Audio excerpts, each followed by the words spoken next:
My name is Amara Lewis, and for 25 years, I believed my marriage was solid, built on love, faith, and shared dreams.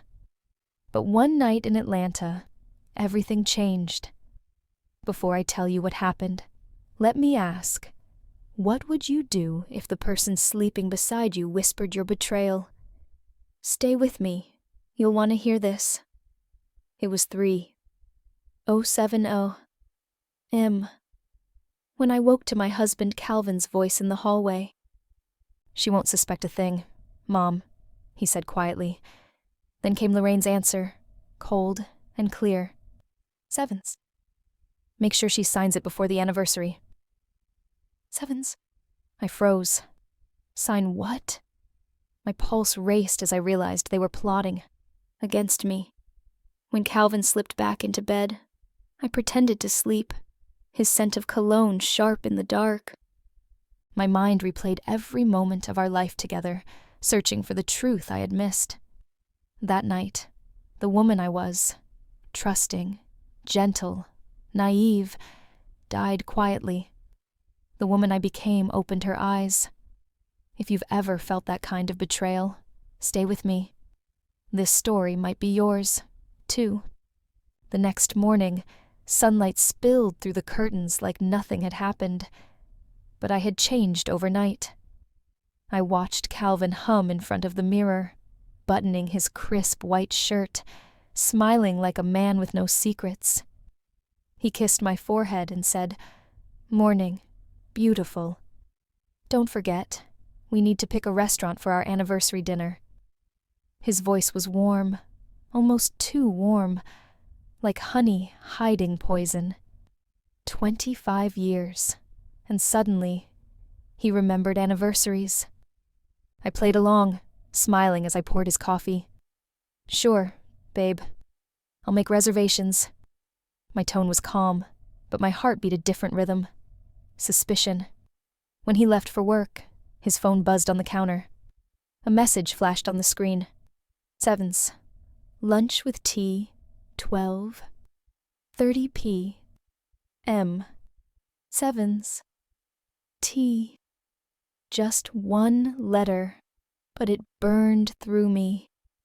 I wanted to scream, to demand answers, but instead, I took a deep breath. My mama once told me, "Baby, when people show you who they are, believe them the first time." Sevens. So I believed him. And from that moment, I promised myself, if Calvin and his mother were setting a trap, I'd make sure they were the ones who fell into it. That evening, Calvin came home carrying a bouquet of red roses, the kind he hadn't bought me in years. "For my queen," he said, with that practiced grin, sliding the flowers into my hands. I smiled back, but it felt like wearing someone else's face. There was a time when his surprises melted my heart. Now, they only made me wonder what he was trying to hide. At dinner, he spoke about how proud he was of our journey, how he wanted our 25th anniversary to be unforgettable. His mother, Lorraine, called midway through the meal. Her voice on speaker filled the room. "Sevens. Make sure everything's perfect, darling. It'll be a night she'll never forget." Sevens. I felt her words hang heavy in the air, sharp, deliberate. After the call, Calvin reached for my hand. "You trust me, right?" Sevens. I met his eyes, calm and steady. "Of course, baby," I lied, because if 25 years of marriage had taught me anything, it was this. Sometimes love isn't lost in one big explosion. It slips away quietly, behind perfect smiles and practiced words, until one day, you finally hear the truth hiding underneath. That night, I couldn't sleep. The house felt colder than usual, like even the walls were listening. Calvin snored softly beside me, unaware that every breath he took pushed me further away, I stared at the ceiling and thought about every Sunday service, every family dinner, every time I defended him when friends whispered he was too close to his female clients. I had chosen loyalty over instinct, and now instinct was screaming. Around 2A. Eam. I got up, walked to the piano in the living room, and pressed one single key. The sound echoed, lonely but clear, like the start of something I couldn't stop. If Calvin thought I was the same woman he could manipulate, he was wrong. The girl who believed in fairy tales had grown into a woman who understood strategy. I poured myself a glass of water, looked at my reflection in the kitchen window, and whispered, "You're not his victim, Amara. You're the lesson he never saw coming." Sevens. From that moment, I decided I wouldn't cry, I wouldn't beg. I'd watch, I'd listen, and when the time came, I'd make sure the truth spoke louder than his lies. You ever notice how betrayal doesn't always come loud? Sometimes it creeps in with perfume and politeness. If you've ever felt something wasn't right, but couldn't prove it yet, keep listening. That's exactly where my story turned. The morning after that uneasy night, Calvin was a whole new man. Cheerful, generous, the kind of husband you see in TV commercials. He made breakfast, poured my coffee, even kissed the back of my hand before work. "Just want my queen to feel special," he said. The thing is, Calvin hadn't called me queen in years. That word used to make me melt. Now it made me watch closer. Later that afternoon, his mother Lorraine dropped by, dressed to perfection as always. She never visited unannounced. "Amara, dear," she said, stepping inside like she owned the place. "Have you and Calvin thought about updating your estate plans? You know, just in case." Sevens. My stomach tightened. Just in case of what? Sevens. Oh, nothing serious. She smiled thinly. Life's unpredictable, and it's smart to keep things in order. Especially the house. You never know what might happen. Sevens. Her words landed heavy. The house. My parents had helped us buy it before they passed, and Lorraine knew it. She wasn't suggesting. She was warning. After she left, I sat at the dining table, her perfume still lingering in the air, and realized the game had already begun. Calvin was suddenly romantic, and Lorraine was suddenly practical. Both pretending to care. Both circling like quiet storms. So I made myself a promise. If they wanted to play this game, I'd learn the rules better than they ever did. And if you've ever had someone smile while plotting your downfall, remember this. Silence isn't weakness. Sometimes it's the sound of strategy. If you've ever felt your heart whisper something's wrong, but your mind tells you don't be paranoid, trust your heart. It rarely lies. That week, my instincts were louder than ever. Calvin started dressing sharper for work. New suits, polished shoes, a gold watch I'd never seen. He said his company had new clients, but his eyes couldn't meet mine when he said it. At dinner, he scrolled through his phone, smiling at messages he wouldn't explain. Then came Tuesday. His phone buzzed while he was showering. One simple notification flashed across the screen. Sevens. Lunch with tea. 12. 30 p.m. Sweet Auburn Grill. T. Just one letter, but it felt like a name carved into my chest. When I confronted him lightly, "Who's T?" Calvin laughed it off. "Oh, a new client. Tasha. Or maybe Tiffany.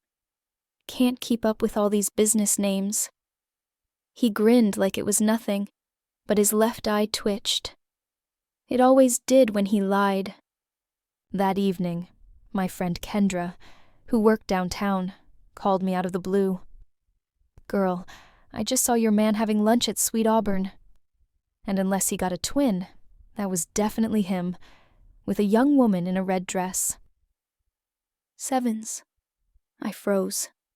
Kendra's tone softened. "You okay, Amara?"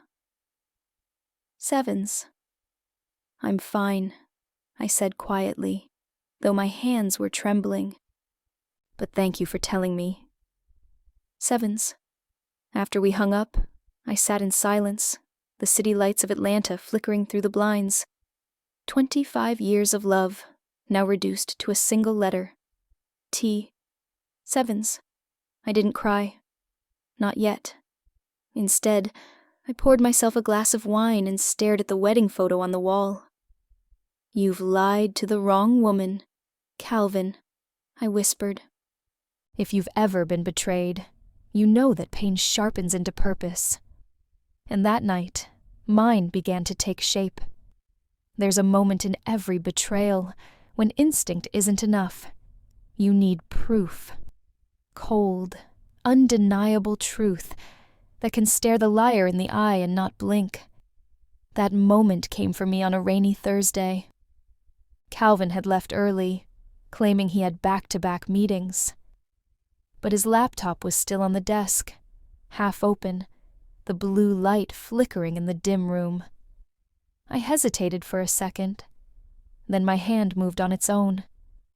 The password didn't work at first. He had changed it. That alone told me enough. But then I tried something else. Our wedding date, reversed. 0728 became 8270. The screen unlocked. My stomach dropped. His browser history was a confession written in plain sight. How to file for divorce in Georgia. Sevens. Can I keep the house if my spouse doesn't work? Sevens. Tricks to protect assets during separation. Sevens. My hands went cold. 25 years together, and he was researching how to cut me out of my own life. Then I found a draft email, addressed to Mr.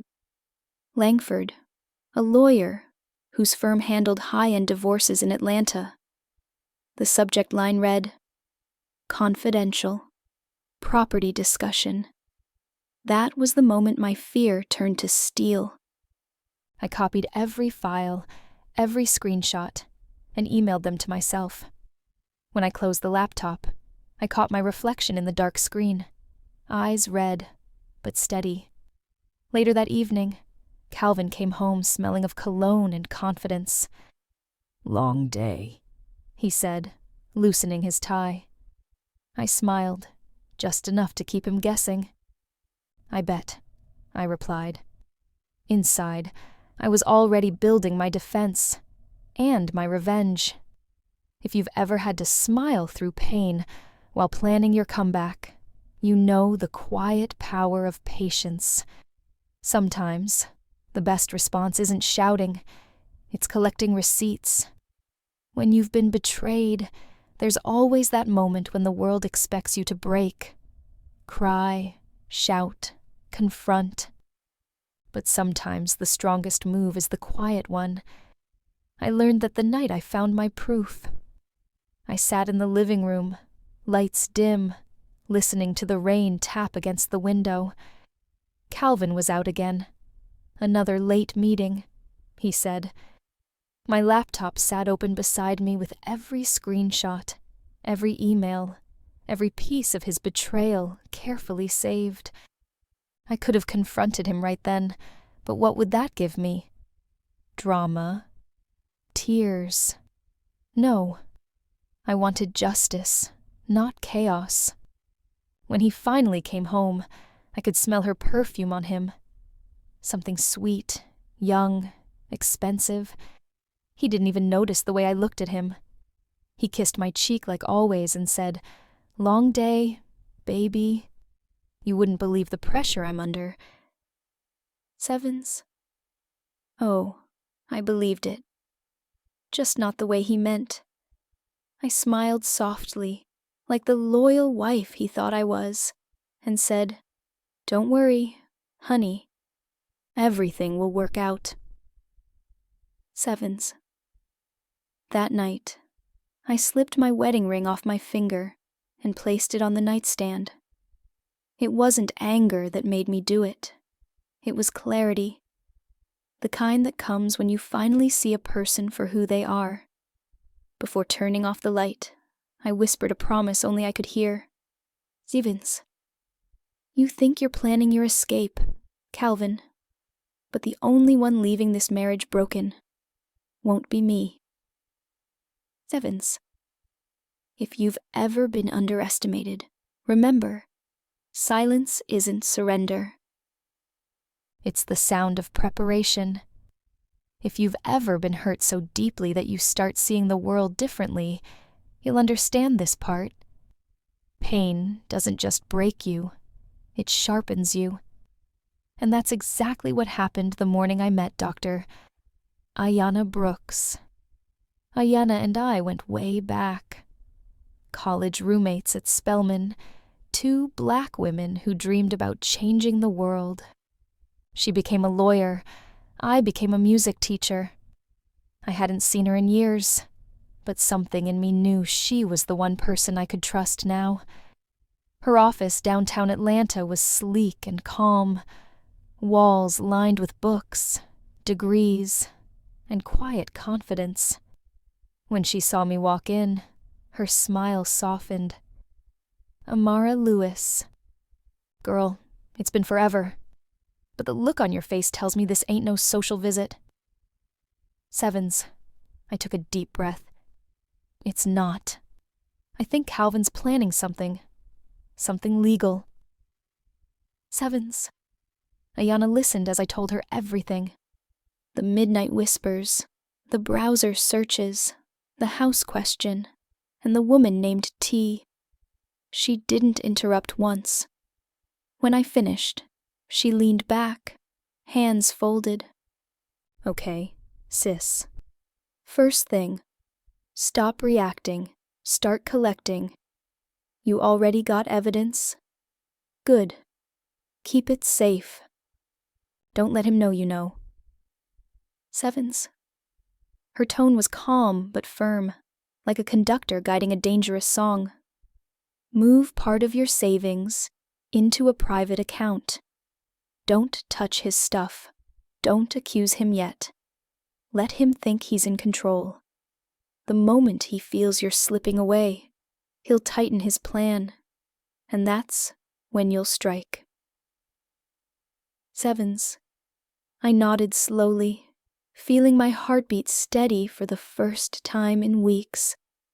Before I left, she touched my arm and said, "Amara, you're not broken.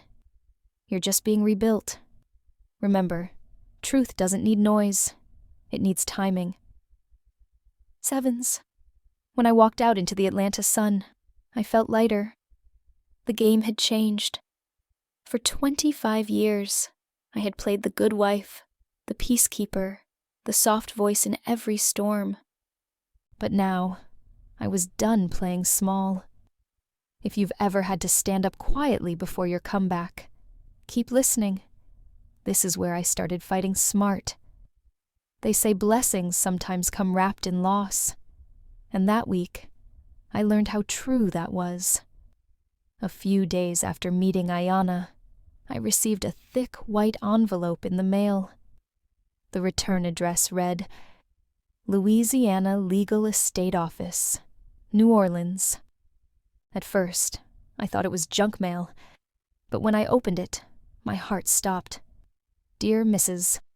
Amara Lewis, Sevens, we regret to inform you that your aunt, Ms.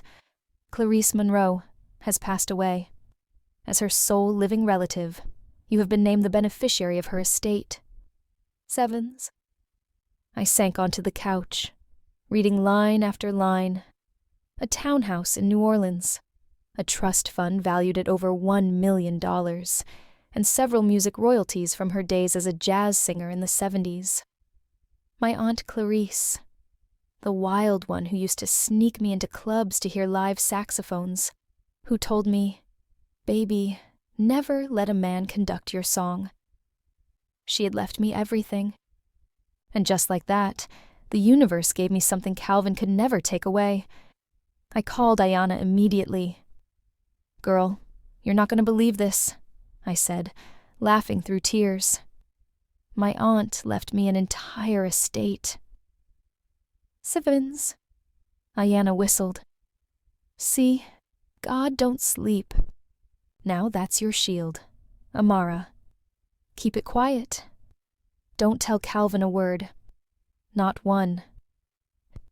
"Sevens," I nodded, staring at the framed photo of me and Calvin on our wedding day. We looked so happy. 2 kids in love, no idea how time and ambition could rot a promise. That night, Calvin asked casually, "Anything interesting in the mail?" "Sevens," I smiled, folding the letter neatly. "Just bills, love." "Sevens." He kissed my forehead, completely unaware that his victim had just turned into a woman with options. As I lay in bed, I whispered into the dark, "Thank you, Aunt Clarice. You just handed me my freedom." Sevens. If you've ever been blessed right when you thought life was breaking you, you know this feeling. Quiet gratitude mixed with fire. That letter wasn't just an inheritance. It was my comeback fund.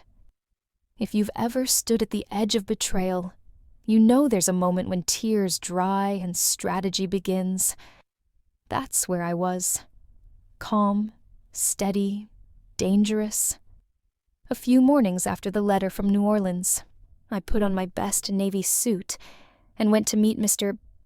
Henry Wallace, a real estate attorney who had helped my parents buy our Atlanta home years ago. His office smelled like old wood and lemon polish, the kind of place where truth didn't hide. He looked up, surprised. "Amara Lewis? It's been a while. How's that husband of yours?" "Sevens." I smiled politely. "Doing fine, Mr. Wallace. But I need to clarify something about the deed to our house." "Sevens." He adjusted his glasses and pulled an old file from his cabinet. "Ah, yes. The Peachtree Avenue property. Bought in 2004, correct?" "Sevens." "Yes," I said. "My parents helped with the down payment. I just want to make sure everything was filed correctly." "Sevens." He skimmed the pages, then looked up with a slow grin. "Well, you're in luck. The deed lists you as the primary owner. It was recorded as a gift from your parents, before your husband's name was ever added. Legally, that makes it your separate property." "Sevens." My breath caught. My separate property. "Can I get a certified copy?" I asked. "Of course," he said, stamping the papers. "Pick them up tomorrow. You'll want this somewhere safe." Sevens. As I walked out into the Atlanta sun, I felt something I hadn't felt in weeks. Control. That house wasn't his, not by law or by right. And soon, he'd learn that. That night, Calvin mentioned planning a grand anniversary celebration. A big party, fancy guests, a show. He said it was his way of honoring our years together. Sevens. But I saw through the charm. He was building a stage. He wanted witnesses for my humiliation. I smiled anyway and said, "That sounds wonderful, babe." Sevens. Inside, I thought, perfect. Let's give them a night they'll never forget. If you've ever been cornered but still smiled, you understand. Power doesn't always roar. Sometimes it whispers, "I'm ready." If you've ever had to smile while someone planned your downfall, you'll understand what that week felt like. Every word from Calvin and his mother was dipped in sugar and poison. He was suddenly thoughtful again, buying flowers, calling me his rock, telling friends how lucky he was. But his eyes, they told a different story. Behind every grin was calculation. He wasn't celebrating 25 years of love. He was rehearsing a performance. One evening, he came home waving a glossy brochure. Guess what, baby? I booked the ballroom at the Ritz-Carlton for our anniversary. 100 guests, live band, open bar. It's gonna be unforgettable. Sevens. Unforgettable. The word landed heavy. It wasn't a promise. It was a threat. I pretended to be amazed. That's extravagant, Calvin. But we could have just had dinner at home. Sevens. He chuckled, touching my hand. No, Amara. I want to honor you in front of everyone. You deserve it. Sevens. But when his phone lit up later, I caught the preview of a message. Sevens. Tiana. Can't wait to see you at the party, babe. Finally, the world will know. I memorized every word. My pulse stayed steady. The time for emotion had passed. Now, it was about execution. The next morning, I moved half our savings into a separate account, under my name alone. Then I called Ayana. It's happening, I told her. Good, she said calmly. Let him think it's his show. Just make sure you hold the mic when it ends. Sevens. That night, I stood in front of the mirror, zipping up a deep emerald dress. Elegant, strong, intentional. In my reflection, I no longer saw the naive wife he expected to embarrass. I saw the woman who would burn his lies under the chandelier light. Before I went to bed, I whispered to myself, tomorrow, I'll let him finish his speech. Then, I'll deliver mine. Sevens. If you've ever been underestimated, remember, patience isn't weakness. It's power, waiting for its cue. If you've ever stepped into a room where you knew betrayal was waiting, you understand that strange calm before chaos. The quiet, right before truth detonates. That was me the night of our silver anniversary. The ballroom at the Ritz-Carlton Atlanta looked like something out of a dream, or maybe a trap wrapped in gold. Crystal chandeliers spilled light across silk-draped tables. White roses bloomed in tall glass vases. A jazz trio played softly near the stage, their melody floating like smoke above the low hum of laughter. Calvin loved this kind of spectacle. A room that screamed success. I stood near the back at first, sipping champagne, my deep emerald dress hugging my shoulders, my hair in loose waves. The mirror behind the bar caught my reflection. Steady eyes, a small, knowing smile. I didn't look like a woman about to be humiliated. I looked like a woman about to end an illusion. Calvin, in a black tuxedo and practiced grin, moved through the crowd shaking hands. People adored him. The perfect husband. The charming executive. He laughed too loudly, his eyes darting to check if I was watching. Oh, I was. Then she arrived. Tiana. The red dress, the blonde curls, the confident walk of someone who thought she was winning. Calvin introduced her to colleagues as my new marketing assistant. The way her hand lingered on his arm said otherwise. Lorraine floated behind them in her cream gown and pearls, every inch the Queen Mother, smiling like tonight was her coronation. Her eyes met mine, cold, calculating, certain I was seconds away from collapse. I turned to Ayana, who had come as my silent ally. "He thinks I'll break," I whispered. Ayana smiled faintly. "Then let him see what strength looks like." Sevens. As the evening went on, Calvin clinked glasses, bragged about 25 years of learning and growth, and gave rehearsed speeches to anyone who'd listen. I listened too, memorizing every word, every false compliment. By the time the MC called for attention, I was ready. Calvin walked to the center of the stage, adjusting his cufflinks. The lights dimmed, the music softened, and a hush fell across the room. He took the microphone, smiling that salesman's smile. "Good evening, everyone," he began. "Tonight, we celebrate a milestone, 25 years of partnership, of endurance, and of honesty." Sevens. The crowd cheered, clinking glasses. I exhaled slowly, the sound drowned by applause. This was his moment. He thought it was his show.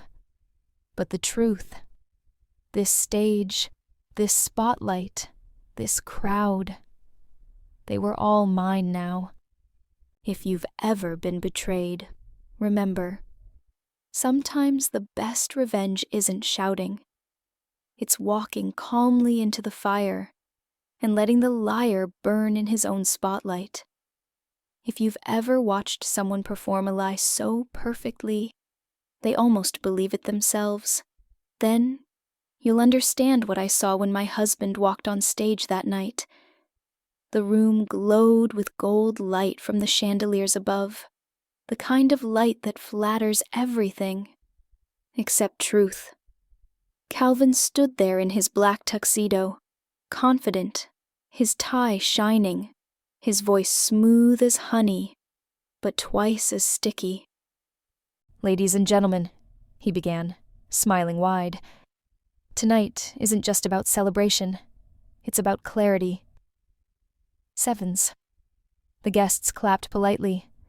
My heart didn't race. It slowed. I could almost hear every breath, every clink of glass. For 25 years, Amara has been my partner, my friend, he continued, glancing at me with the perfect mix of pity and charm. But sometimes, too, people grow apart. And sometimes, the kindest thing you can do for someone you love is to let them go. Sevens. A low murmur rippled through the crowd.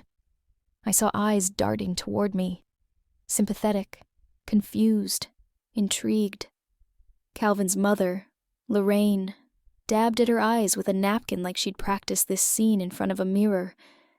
And then he went further. "I've realized," he said, pacing now, "that life gives us second chances.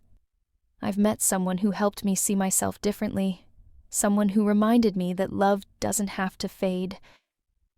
Sevens. A gasp spread across the ballroom. He wasn't just hinting. He was announcing it.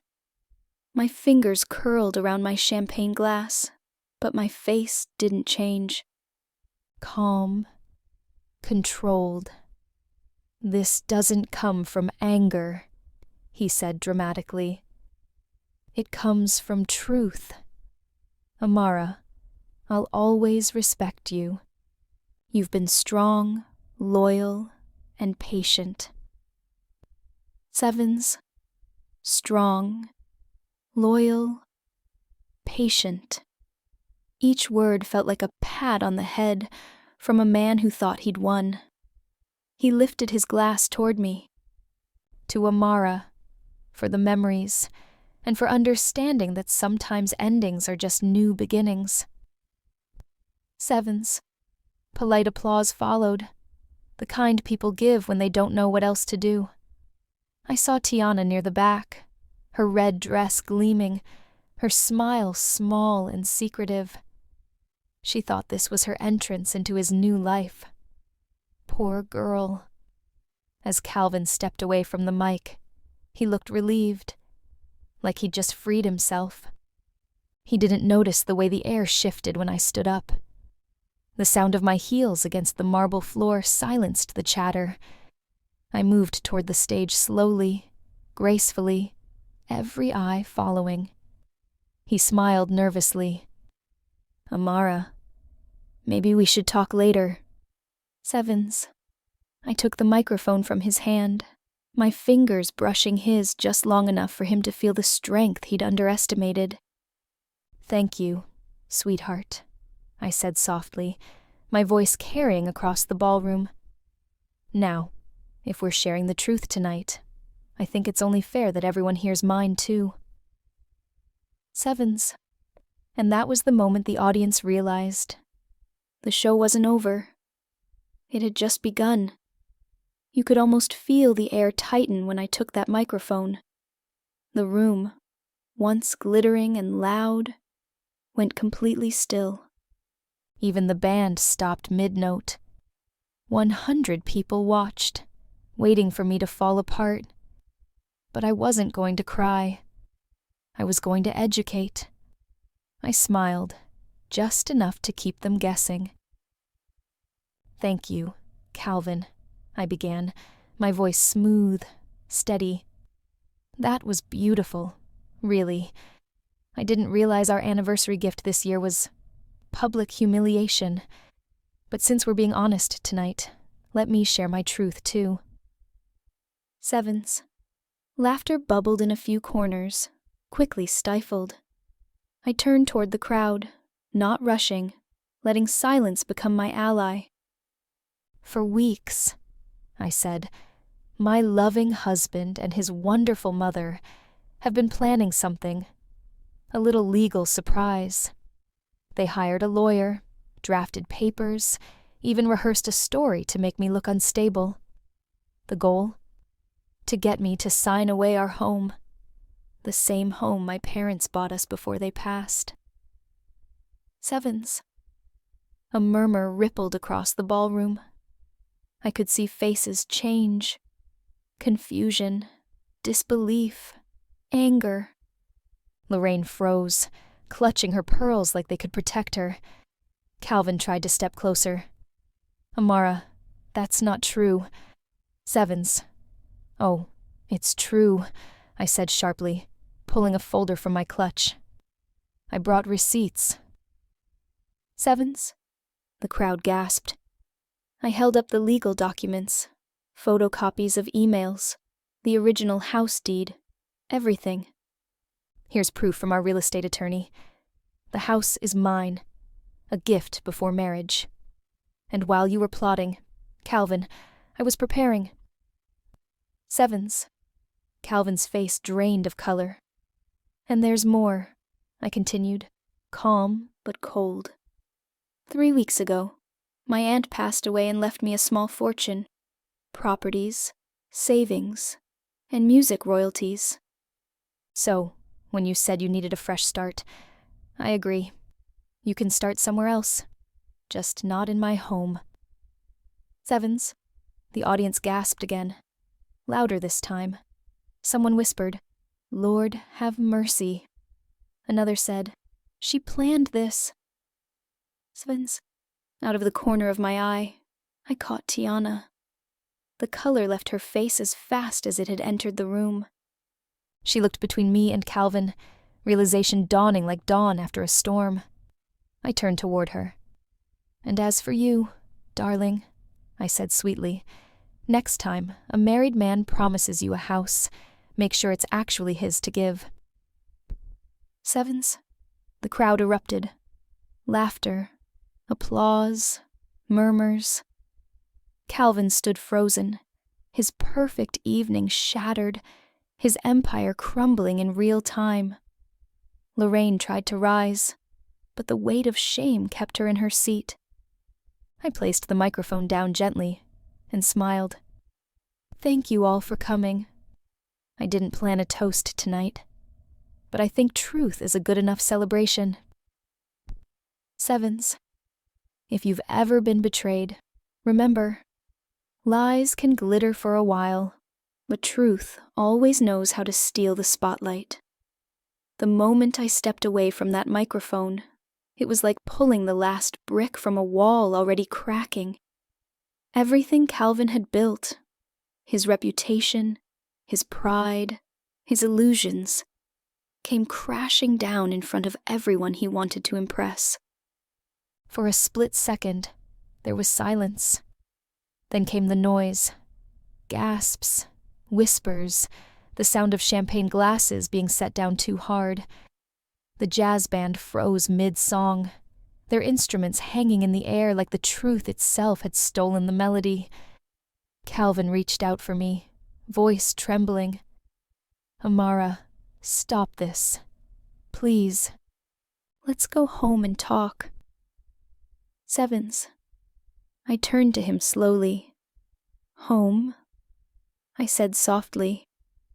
"You mean my home?" "Sevens." The crowd stirred. His jaw tightened, but there was nothing left to say. Then came Tiana. She stood near the bar, pale under the chandeliers, her red dress suddenly too loud for the room. "You told me the house was yours," she cried out, voice breaking. "You said she was just holding on to it until the divorce." "Sevens." All eyes snapped back to Calvin. His mouth opened, closed, then opened again, uselessly. "Tiana, not here," he muttered. "Oh, no, right here," she snapped, tears glistening. "You made me believe you'd leave her. You said this party was your new beginning." "Sevens." Lorraine tried to intervene, clutching her pearls. "Young lady, you will not speak to my son like that." "Sevens." "Your son." Tiana shot back. "Your son's a liar. He used your money to buy me jewelry and told me he was paying for it with business bonuses." Sevens. The room erupted. Some guests gasped. Others whispered into phones, already recording. Reporters from Calvin's company's PR team, the ones he'd invited to show off his perfect marriage, started taking pictures instead. Lorraine's voice shook with fury. "Calvin, tell me that's not true. You didn't touch my money, did you?"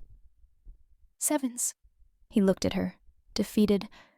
"Mom, I had to cover—" "Sevens." She slapped his arm, hard enough for the sound to echo. "You fool. You've ruined everything." "Sevens." And that was the moment I realized I didn't need to say another word. His world was burning itself down without me striking a single match. I walked toward the exit, the crowd parting like water around me. Someone whispered, "That woman's a legend." Another said, "He'll never recover from this." Sevens. At the doorway, I turned back once. Calvin stood surrounded by the wreckage of his lies. His mistress sobbing, his mother furious, the guests disgusted. For the first time in years, I felt weightless. If you've ever walked away from the ashes of someone else's deceit, you know. Revenge isn't loud. It's the sound of your heels clicking against marble while their empire crumbles behind you. If you've ever watched your world burn and still managed to feel peace, you know what the morning after felt like for me. The sun rose over Atlanta as if nothing had happened, but everything had. The ballroom disaster, the shouting, the gasps, the betrayal. It was all over social media before dawn. A stranger's TikTok had captured the exact moment I took the microphone, and by breakfast, millions had seen me expose my husband's lies. The real Amara trended before I even opened my eyes. Some people called it iconic. Others said it was the most graceful revenge they'd ever seen.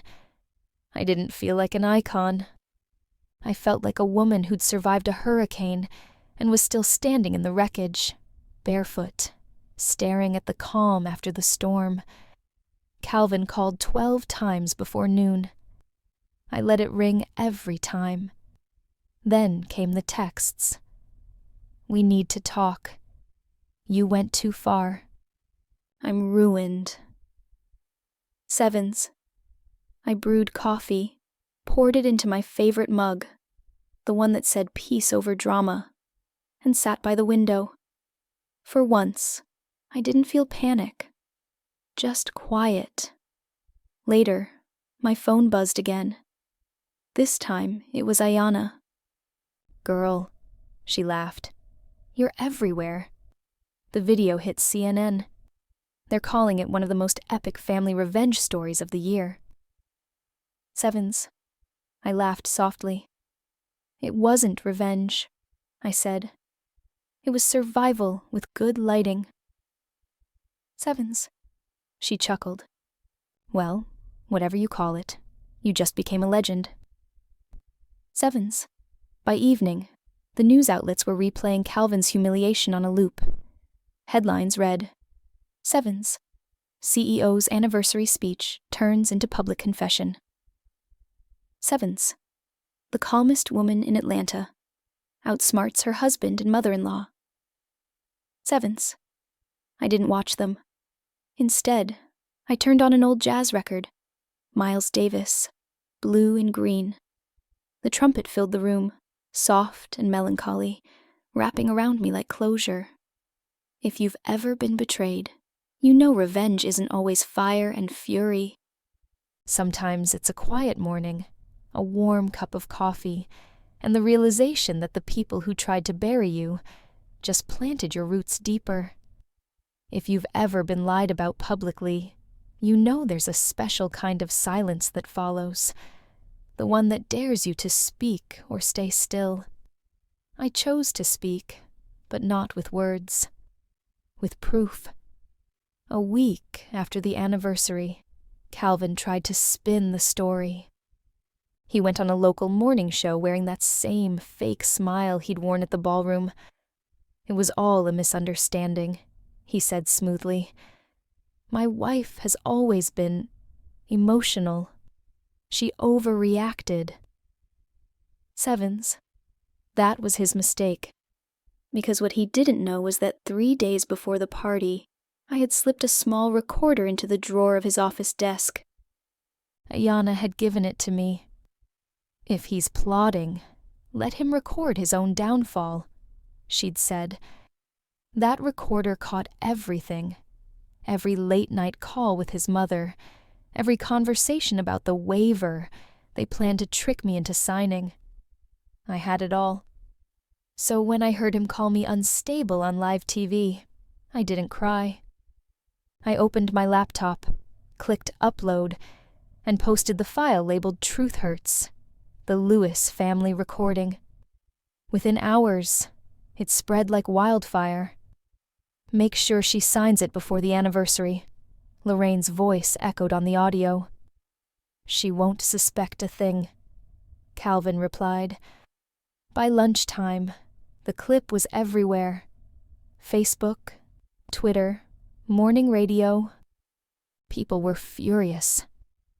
The real Amara turned into Dr. Lewis. Family revenge stories. Memes popped up of me holding a microphone under the caption, Let her speak. Sevens. Calvin's company panicked. His board released a statement distancing themselves. His investors pulled out. Lorraine vanished from social circles, and their lawyer, the one who drafted those papers, resigned indefinitely. Sevens. Ayanna called, laughing so hard she could barely breathe. Girl, you didn't just take them down. You gave them a master class in karma. Sevens. I smiled, not with pride, but with peace. No, Ayanna, I said softly. I just pressed play. Sevens. If you've ever been gaslighted, remember, you don't need to scream to be believed. Sometimes, all you need is patience, proof, and the courage to let the truth speak for itself. If you've ever watched karma unfold in real time, you know it doesn't rush. It's patient, poetic, and painfully precise. That's exactly what happened in the weeks that followed the recording.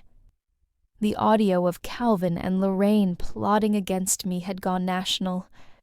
Morning talk shows dissected it, podcasts replayed it, even legal analysts broke it down frame by frame. "This isn't just betrayal," one anchor said. "It's premeditated manipulation." Sevens. Calvin's company tried to do damage control, but it was too late. Sponsors dropped out, clients vanished, and by Friday, the board announced his voluntary resignation. They escorted him out of the building with a cardboard box and a hollow smile. The next day, tabloids printed photos of him leaving a downtown hotel, alone, disheveled, drowning in yesterday's suit. The headline read, "Sevens. From CEO to cautionary tale. The man who underestimated his wife." Sevens. Lorraine became a ghost. Her country club membership temporarily suspended. Her charity events postponed indefinitely. The woman who once looked down on me now couldn't show her face without whispers following her like perfume. And Tiana? She sold her side of the story to a gossip network. Tears, mascara, the whole performance. He lied to me too. She sobbed on screen. Watching her, I almost felt sorry for her. Almost. Then came the phone call. Unknown number.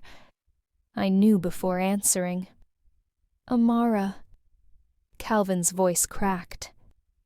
"You've won, okay? Are you happy now?" "Sevens." I didn't speak. I let the silence stretch until it became uncomfortable. He sighed. "You ruined my life." "Sevens." Finally, I answered, calm and even. "No, Calvin. You ruined your own. I just stopped cleaning up after you." Sevens. He hung up without another word. That night, I sat on my balcony, the city glowing beneath me. A soft wind brushed my face, carrying the sound of laughter from a nearby cafe. I closed my eyes and breathed deeply. For the first time, the air didn't taste like survival. It tasted like freedom. If you've ever been betrayed, remember, time may not heal everything, but it always exposes the truth. And when it does, you won't need revenge. You'll already be standing in the light they tried to steal from you. If you've ever had to start over after losing everything, you know the hardest part isn't leaving. It's realizing you should have left long ago. A month after the court papers were signed, I packed up what was left of my life into 3 boxes and 2 suitcases. No tears this time. No hesitation. The condo that once felt like a prison now felt like a chapter I'd finally finished reading. The movers loaded the last box marked "Books and Memories." Inside was my wedding album. I hesitated for a second before tossing it into the donation pile.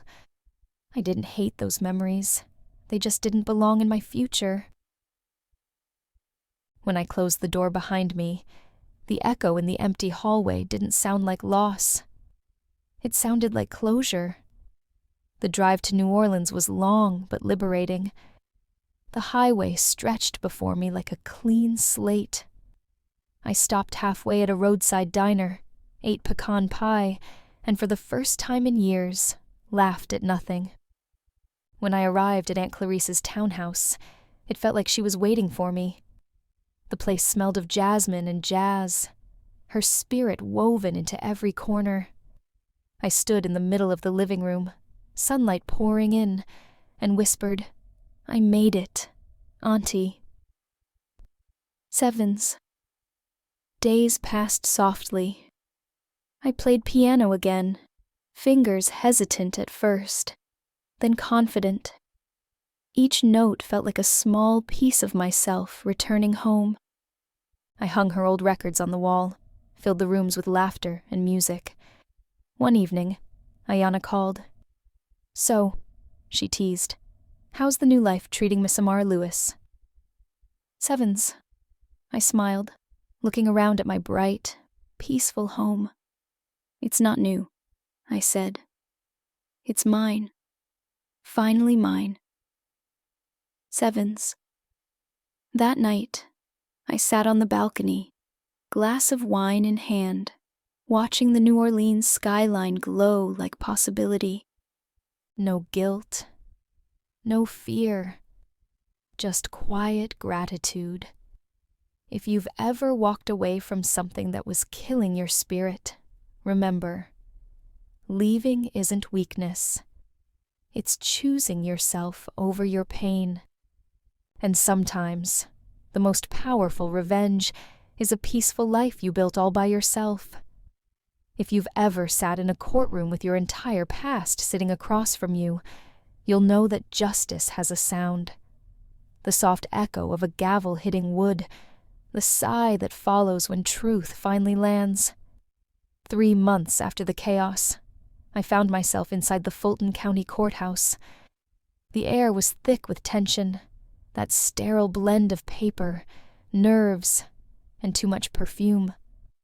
I wore a navy suit, calm, clean, professional, while Calvin sat across the aisle in a wrinkled gray jacket that hung loose on his shoulders. He looked smaller somehow, like the world had drained the arrogance right out of him. Judge Evelyn Moore, a sharp black woman with reading glasses perched low on her nose, glanced over the documents before speaking. Her tone was even, firm, the kind of voice that didn't take sides, only facts. "Mrs. Amara Lewis," she began, "the court has reviewed the evidence provided, property deeds, financial statements, and recorded communications between Mr. Calvin Lewis and Mrs. Lorraine Lewis." She paused. "It is clear that attempts were made to conceal assets and coerce a signature on property ownership." Sevens. Calvin's lawyer shifted in his seat, mumbling objections the judge brushed aside. "Therefore," she continued, "this court recognizes the Peachtree Avenue residence as separate property belonging solely to Mrs. Lewis. Furthermore, debts incurred by Mr. Lewis, including personal loans and company credit lines, shall remain his responsibility alone." Sevens. Calvin's head dropped. The courtroom went silent. My attorney, Ayana, gave my hand a small squeeze. Victory, quiet and earned. The judge wasn't done. Additionally, Mrs. Lewis retains all rights to the inheritance from Ms. Clarice Monroe, as the estate predates any claim by the petitioner. No alimony will be awarded to Mr. Lewis, as he was found to have acted in bad faith. Sevens. I exhaled. Slow, steady, final. 25 years of my life, summed up in one paragraph of truth. When court adjourned, Calvin tried to catch my eye. "Amara," he said softly, voice shaking, "I didn't mean for it to go this far." Sevens. I looked at him, not with hate, but with clarity. "You did," I said. "You just didn't think I'd survive it." Sevens.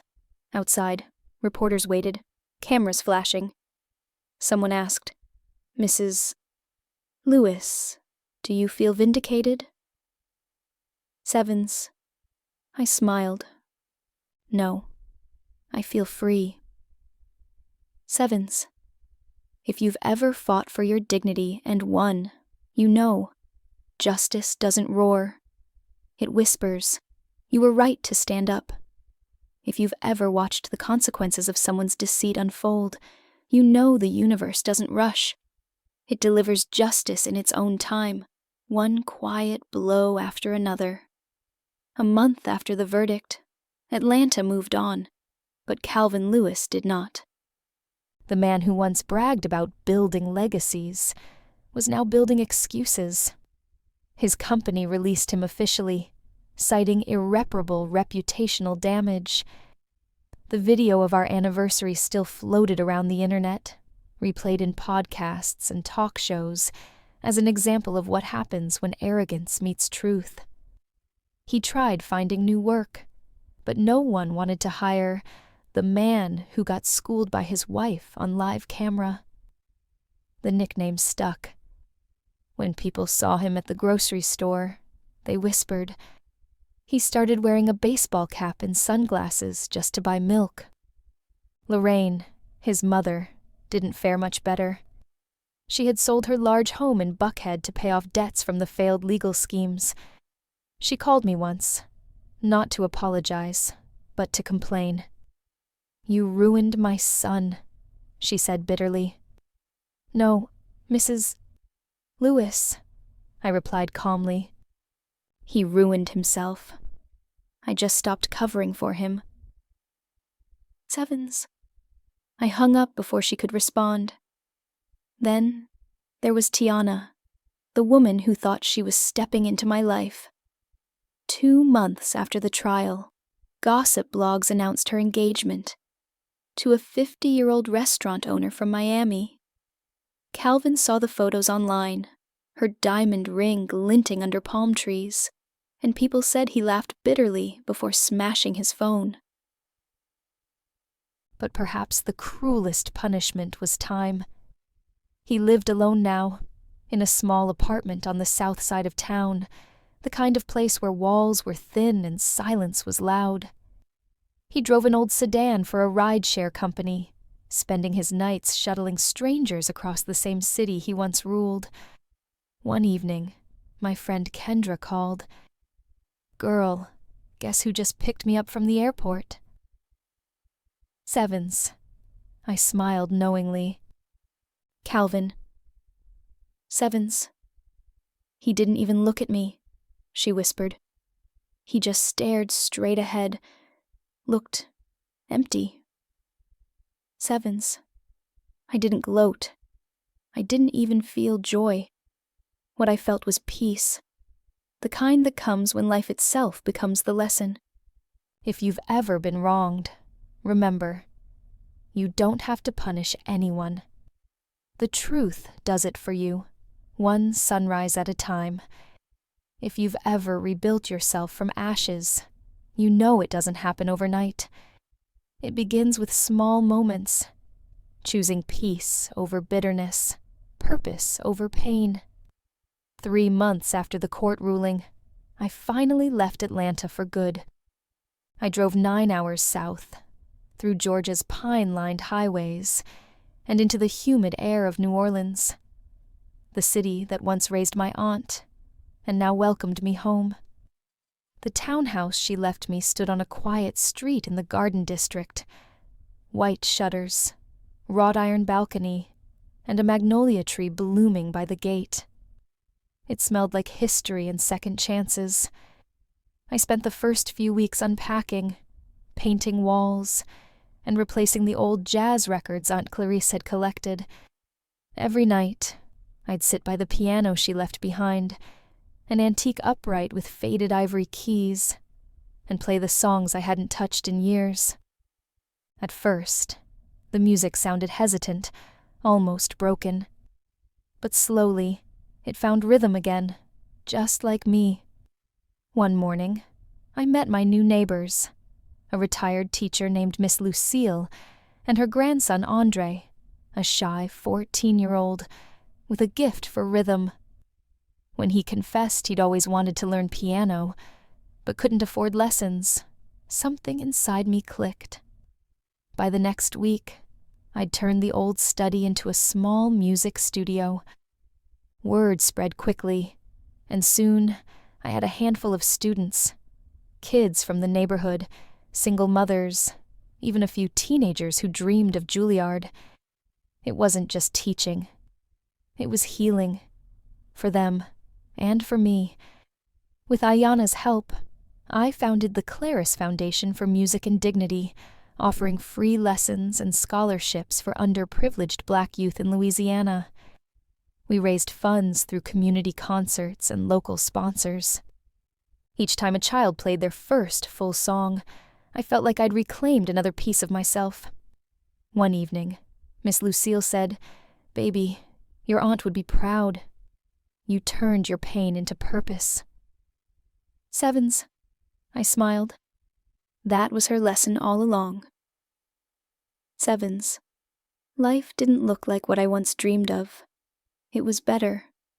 It was mine. If you've ever lost everything you thought you needed, remember, sometimes destruction isn't the end. It's the clearing that lets your real life finally begin. If you've ever stood on the other side of heartbreak, you know peace isn't loud. It hums softly, like music in another room. A year after the divorce, that peace finally found me. My mornings began with sunlight slipping through lace curtains, the smell of chicory coffee, and the laughter of my students as they arrived for piano lessons. The townhouse was full of life again. No ghosts, no whispers, just melody. Sometimes, when I played late at night, I'd think about Calvin. Not with anger anymore, but with distance. Like remembering a song I once loved but had outgrown. I'd hear his voice in my mind saying, "You'll never make it without me." And I'd smile because I already had. One afternoon, Ayana visited from Atlanta. She looked around at the studio full of kids practicing scales and said, "Girl, this is your victory. Not the courtroom, not that viral video, this." Sevens. She was right. Winning isn't always about revenge. Sometimes it's simply choosing to live well. The past year taught me that truth doesn't need to shout. It just needs time. Lies burn fast. Integrity endures. And forgiveness, not for them, but for yourself, is what sets you free. If I could speak to every woman who's ever sat up at 3 a.m., wondering if love turned into a trap, I'd tell her this: you're stronger than the heartbreak, smarter than the lies, and more than the person they tried to make you believe you were. As I closed the studio that evening, my students gathered around the piano for our last song of the day, "Ain't No Mountain High Enough." Their voices rose, young and fearless, filling the house with joy. I played along, laughing through tears, realizing I wasn't just teaching them music. I was teaching them resilience. Before I ended the video story that night, I turned to the camera and said softly, "Sevens, if you've ever been betrayed and had to rebuild yourself, tell me, what did it teach you about your own strength? Share it in the comments. Someone out there needs to hear your story too." Sevens. And as always, I closed with warmth. Sevens. If this story spoke to you, hit like, leave a comment, and subscribe for more life stories that remind us, no matter how deep the pain, there's always a comeback waiting. Share it with someone who needs a little hope tonight. Sevens. Because the truth is simple. Heartbreak may break your rhythm, but it can't take your song.